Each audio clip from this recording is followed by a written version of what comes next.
Nitwa Umutesi Bernice nk'umunyamuryango mushya FPR Inkotanyi. Ni iby'agaciro cyane kandi ibintu twishimiye kwinjira mu muryango tugashyigikira igihugu cyacu nk'uko babitubwiye ku ikoranabuhanga. Akenshi usanga ari ibiganiro bigenda bicaho ku ma social media, YouTube, hariho bari kugenda bakora nk'amapano bavuga ibisebya igihugu cyacu. Wenda ntihagire icyo tubivuga muri comment ngo tubirwanye, ariko ubu ngubu ni akanya kacu ko kugira ngo dufate mbere kurwanya ibyo bitekerezo bibi ku gihugu cyacu. Ugiye kubikora gute? Sometimes tugira ubwoba bwo gukomantinga, gutera comment nyine kuri ibyo bintu bagenda bavuga, ariko ubu ngubu nyine ni akanya kacu ko kugira ngo natwe tugire ikintu tuzajya tuvuga kuri ibyo bintu tugenda tubona tubisenya. Bagarutse ku kintu cyo kuvuga ngo ni umwanya mwiza wo konjoyinga ibyakozwe n'abatangije umuryango wa RPF Inkotanyi, ariko kugira ngo mwenjoyinga ibyo bintu ariko namwe mugizemo uruhare nk'urubyiruko, n'iki ugiye gukora kugira ngo ugiremo uruhare mu bijyanye n'iterambere ry'igihugu? Ibyo tugiye gukora nk'urubyiruko ni ugukundisha urundi rubyiruko igihugu cyacu, ndetse n'abandi banyarwanda bari hanze baba bagifite bwa bwoba bwo gutaha mu Rwanda ko baracyahari, nabo ni ugukoresha za social media mu gukundisha igihugu cyacu abandi banyarwanda bari hanze, ndetse n'urubyiruko tugashyira hamwe mu guteza igihugu cyacu imbere. Ubundi ubusanzwe social media bazikoreshaga mu buryo? Social media tuzikoresha mu buryo wenda turi gushakisha amasomo cyangwa se tunareba ibigezweho, imyidagaduro, ariko tutita ku bintu bya politike cyane. Ariko ubu ngubu ni ukubyitaho kandi dukunda igihugu cyacu. Mwakoze cyane. Nakoze. Witwa? Nitwa Ariane Umutesi. Umaze kwinjira mu muryango wa RPF Inkotanyi, ubyakiriye gute? Muri aka kanya ndishimye kuba ndi umunyamuryango wa RPF. Ngiye gushyira nanjye itafari nubaka igihugu cyacu. Uyu munsi bagarutse ku kintu cyane kijyanye na social media, imbuga nkoranyambaga. Abantu bari kuzikoresha cyane bashaka yenda gusebya igihugu cyangwa se kongera kukigarura mu mateka. Nkawe nk'umunyamuryango mushya, n'iki ugiye gukora kugira ngo za mbuga nkoranyambaga zibashe kuba umuyoboro mwiza by'umwihariko wo kubaka igihugu ariko binyuze mu rubyiruko? Ni ukurwanya ibyo bitekerezo bibi by'abantu bavuga bitari byo kuri social media. Nkazajya niba bavuze iki ngiki ngenzi ukuri, nta kugira ubwoba, ngomba kubivuga ukuri uko kuri.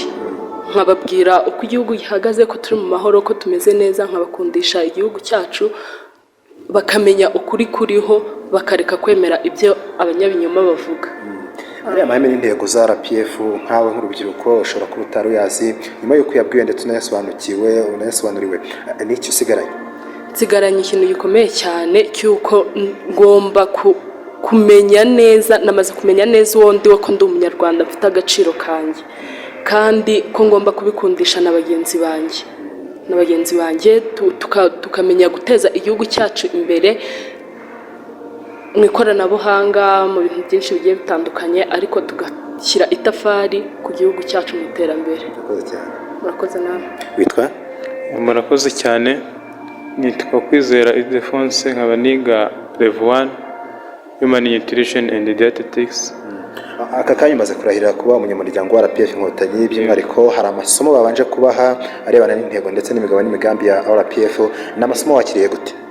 Amasomo twayakiriye neza, kuko urumva barimo baratwigisha gukunda igihugu cyacu kandi tukatera intambwe idasubira inyuma. Ni ukuri byadushimishije. Hari icyo bagarutseho kijyanye n'imbuga nkoranyambaga, wowe wazikoreshaga mu buhe buryo? Ni ukuvuga ngo imbuga nkoranyambaga, we are using them just as chatting, tukareba videos cyangwa se imyidagaduro muri rusange, ugasanga nyine nta kintu kizima wavuga ukurikiyeho, ariko hari abantu usanga nyine basebya igihugu bakakivuga uko kitari.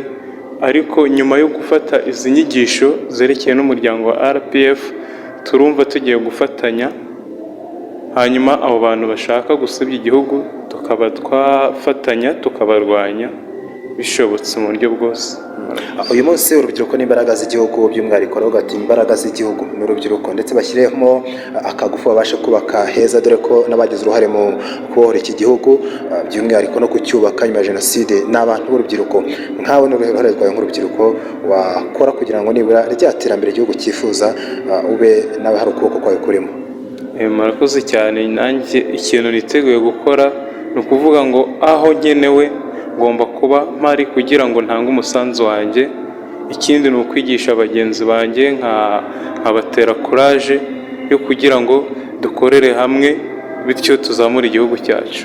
Nitwa Tuyitake Emmanuel, nkaba nanjye ndi umwe mu banyeshuri ba Kaminuza y'u Rwanda ishami rya Huye, nkaba nifuje nanjye kwinjira mu muryango wa RPF Inkotanyi. Twakwibaza tuti kubera iki wemeye kurahira? Impamvu ni nyinshi cyane zitandukanye, nimba ababyeyi bacu barimo bararwaniye igihugu, ni gute njye ntajyamo kandi umwana wabo? Niyo mpamvu.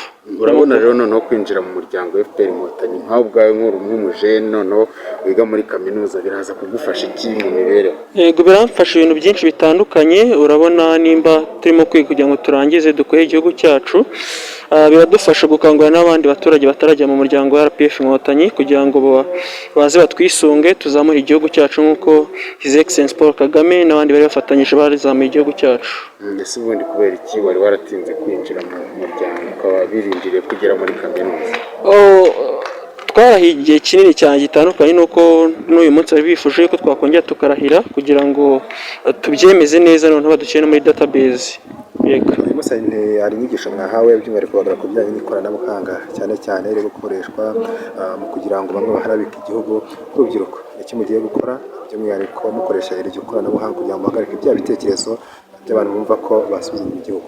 Nk'uko natwe tubibona wa mugani kuri rezo sosiyo nyinshi, tubona yuko aba ari abantu baba batuye hanze barwanya igihugu cyacu bavuga ibintu bitari byo. Icyo twakora nk'urubyiruko ni uko natwe tuzakoresha izo koranabuhanga zacu tubinyomoza, tuvuga yuko atari byo, twerekana ibiri mu gihugu cyacu.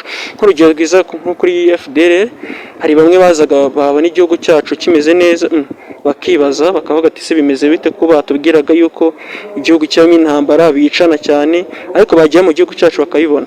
Natwe rero icyo tugomba gukora ni ubukangurambaga dukoresheje rezo sosiyo zacu. Hari umwanya murimo wo kwenjoyinga amagana ibyagezweho, ariko nanone hari urundi ruhare mu mwaka igihugu gifite iterambere ryiza. Mugiye kubikora mute by'umwihariko? Duhereye nk'abanyeshuri ba hano Kaminuza y'u Rwanda, ni twebwe igihugu cyacu kiba gishaka kugira ngo tube abayobozi b'ejo hazaza. Tugomba kubihera hagati yacu, tukajya mu baturage tukabibakangurira, tukababwira ibyiza bya RPF Inkotanyi kugira ngo tuzazamurane twese muri rusange. Bagatse kugira ikijyanye n'ubufatanye, ubona ubufatanye mu rubyiruko burimo cyangwa hakenewe izindi mbaraga kugira ngo mubashe kubyongera? Ubufatanye burimo ariko ntabwo buragera ku rwego rushimishije. Niyo mpamvu natwe tugomba gufatanyiriza hamwe twese tukazamura urubyiruko, tugashinga amakoperative nk'uko amakoperative yashinga abantu bakazamuka. Natwe tugomba kubaka mu muryango wacu wa RPF Inkotanyi tukazamurana, yaba abawurimo n'abatawurimo. Murakoze inama. Reka tuganize na sister.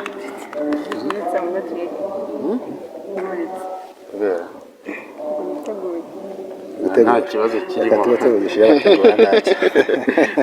Nawe tubwire amazina yawe.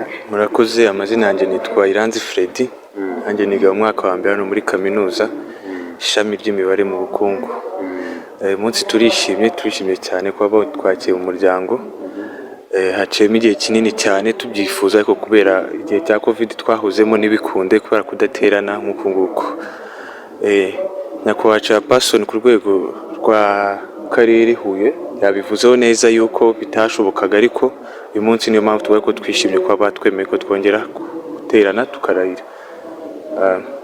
Ikindi kandi nshimira intambwe bagenzi banjye bateye, ni ikintu twishimira cyane, intambwe idasubira inyuma twishimiye cyane. Mugenzi wanjye yagiye avuga ko tubigiyemo kubera umuryango, ntabwo ari kubw'imiryango yacu gusa, nuko twashimye politike ya FPR. Abenshi twavutse kuri ingoma kandi hari byinshi twagiye tubona dushima tutanenga. Hariho amashyaka atandukanye, ariko impamvu twishimiye kujoyininga umuryango nuko hari icyo twabonye umariye ubugingo bwacu cyangwa ubuzima bwacu, hari icyo wagiye uhindura yaba no ku babyeyi bacu. Bari ibyo. Murakoze. Murakoze, nitwa Ose Clemence, niga Political Science, nkaba ndi umwe mu banyamuryango ba FPR. Yego. nk'umunyapolitike noneho by'umwihariko rero wumva ko wowe no kuba ugiye no mu muryango bifite icyo bivuze, umusanzu wawe ni uwuhe noneho mu guteza imbere igihugu binyuze mu muryango wa RPF? Murakoze. Umusanzu wanjye natanga ni ugufatanya, ni ugukangurira bagenzi banjye kugira ngo baze twubake igihugu, kuko ni twebwe ubwacu tugomba kukiyubakira, tugakangurira n'ababona ko hari ikigomba guhinduka bakaza bakadufasha, tugafatanya just tukazamura igihugu cyacu. Mu Rwanda hari imitwe ya politike myinshi itandukanye, wowe kuki wahisemo kujya muri RPF? Nuko namaze kumenya ibyinshi bya FPR, bityo rero nkishimira kujyamo, kuko nabonaga hari byinshi izangezaho, kandi si uko izangezaho kera, ni uko yatangiye kubingezaho, natangiye kubibona. Hari ibyakozwe ariko buri hari n'ibindi bigikenewe gukorwa by'umwihariko bigizwemo uruhare n'urubyiruko, wowe ubona ari iki cyakongerwamo imbaraga cyangwa se mugiye gushyiramo imbaraga by'umwihariko mwe mwinjiye mu muryango RPF? Icyakorwa ni uko twese nk'abanyamuryango tugomba kwiyumvamo imbaraga, tugomba kwiyumvamo ubushake, tugomba kwiyumvamo ko igihugu ari icyacu, bityo mu bikorwa bimwe na bimwe tugiye duhamagarirwa gukora ntitubure tukabyitabira, kuko biba bifite akamaro, biba bifite inyungu nyinshi, bityo tugomba kubyitabira kuko bizadufasha no mu gihe kizaza. Hari urubyiruko rugenzurwa wenda rutarinjira mu muryango, by'umwihariko ushobora kubona hanze, ubona hari icyo kubakebura gihari? Kirahari kinini cyane. Bagomba kuza bakareba ibyiza by'umuryango, ibyiza byo kuba mu muryango, kuko bidufitiye inyungu uyu munsi, ejo n'ejo hazaza. Yego. Murakoze namwe.